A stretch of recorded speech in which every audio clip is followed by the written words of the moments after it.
ইমরান ভাই ভালো নাই, শ্বাসকষ্ট রোগী, মানে সমস্যা আছে। আমি যে সময় ইমরান ভাই আমারও দূরে অনেক কান্না করছে। উনি ভালো নাই, ওনারা তাড়াতাড়ি ব্যবস্থা করেন। এটা ইমরান বিবি দর্শন করে নাই, এবং ওরা মা মেয়ে জানে ওরা দর্শন হয় নাই। ওরা চাইলে সমাধানে আসতে পারে।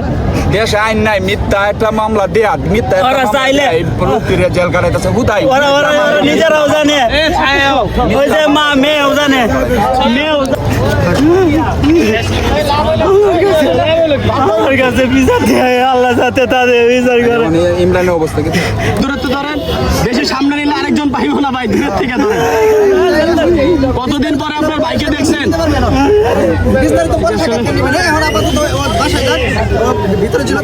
একটু কথা বলি। ইমরানের বর্তমান পরিস্থিতি কি একটু আপডেট, আর কেন বা এরকম করলো আপনাদের সাথে একটু বলেন। ইমরান বিপি মিথ্যা মামলা, আপনারা জানেন পাশে এসে ইমরান বিপিকে, তো কোনো দোষ নাই ইমরান বিপি শোরুমে ছিল ওই দিন।